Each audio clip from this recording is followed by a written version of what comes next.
Hello bachcho, let's read out the question.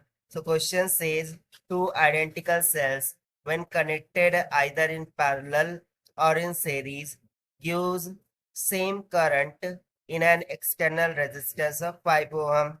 The internal resistance of each cell will be that as ohms.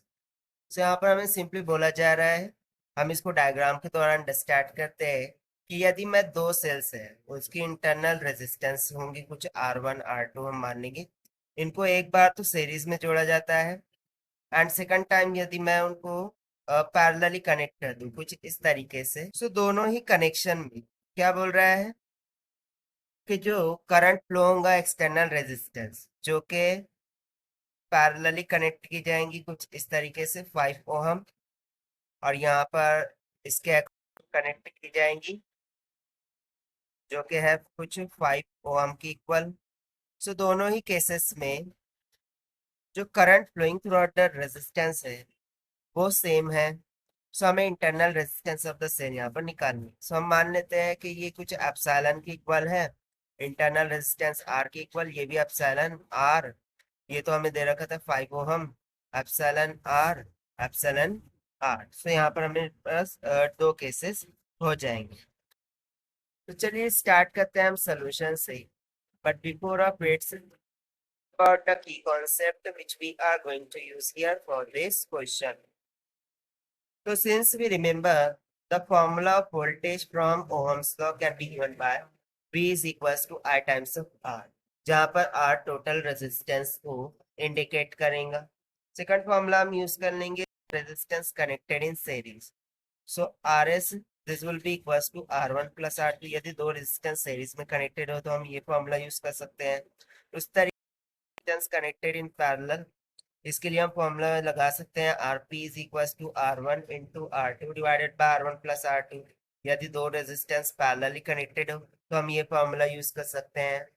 तो चलिए सबसे पहले तो हम जो फर्स्ट सर्किट है उसके लिए बात करते हैं। तो जो फर्स्ट सर्किट है उसमें जो इंटरनल रेजिस्टेंसेस है battery that is R1, okay, R and R वो सीरीज में कनेक्टेड है किसके साथ 5 ओम रेजिस्टेंस की। सो इसके थ्रू फ्लो होने वाला करंट यदि मैं मान लूं कि आई के बराबर है, so by using Ohm's law जो करंट आई है this should be equals to the total potential divided by R equivalent. So that will be equals to total potential कितना हो जाएगा ई प्लस ई, क्योंकि दोनों सीरीज में कनेक्टेड है तो सिंपली एड अप हो जाएंगे। सो ये हो जाएगा twice of epsilon divided by the total resistance. So जैसा कि यहाँ पर ये सीरीज में कनेक्टेड है तो हम R1 प्लस R2 का फॉर्मूला यूज करेंगे। सो R प्लस R कितना हो जाएगा twice of R, plus series में क्या था 5 ओम रेजिस्टेंस। सो इसको हम मान लेंगे इक्वेशन नंबर फर्स्ट। उसी तरीके से यदि मैं सेकंड सर्किट की बात करूँ तो इसको हमें पहले सिंप्लीफाई करना होगा। तो देखिए ये R रेजिस्टेंस और ये वाली R रेजिस्टेंस दोनों पैरेलल में कनेक्टेड है। So by using the conceptual formula number third जो R इक्विवेलेंट होगा पैरेलल सर्किट के लिए वो हो जाएगा R into R divided by R plus R. So ये तो सिंपली हमारे पास R/2 के इक्वल आ गया, और ये R/2 अब क्या होगा ये इस 5 ओम रेजिस्टर के सीरीज में कनेक्टेड हो जाएगा। तो simply by using the formula of current और by using Ohm's law I would be equals to, यहाँ पर टोटल ईएमएफ तो एप्सिलॉन ही होगा क्योंकि पैरेलल सर्किट में ईएमएफ क्या होता है सेम होता है across each of the branch. So यहाँ पर ये एड अप नहीं होगा बल्कि सिर्फ एप्सिलॉन रहेगा divide by R equivalent, simply addition of this two हो जाएगा दैट इज R/2 प्लस 5। इसको हम मान लेंगे इक्वेशन नंबर 2। अब हमें इक्वेशन 1 और इक्वेशन 2 इक्वेट करना होगा टू सॉल्व द इक्वेशन। से यहाँ पर सिंपली हो जाएगा 2 epsilon divided by 5 plus twice of R, this will be equals to epsilon divided by R/2 plus 5। से यहाँ से एप्सिलॉन तो कैंसिल आउट हो गया, इसको क्रॉस मल्टीप्लाई करते हैं, सो 2 से 2 कैंसिल हो गया, यहाँ पे सिर्फ R बच जाएगा प्लस 5 मल्टीप्लाई बाय 2 कितना हो गया 10। This will be equals to 5 plus 2 times of R। R को उधर ले जाएंगे 5 को इधर लेके आएंगे तो इधर बच जाएगा 5 उधर बच जाएगा R।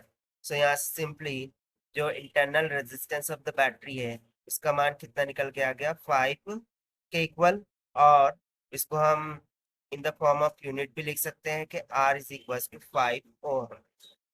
So this is the required solution which we have solved by using the concept of Ohm's law. So this is the required solution. I hope you understood it well. Best of luck. Thank you.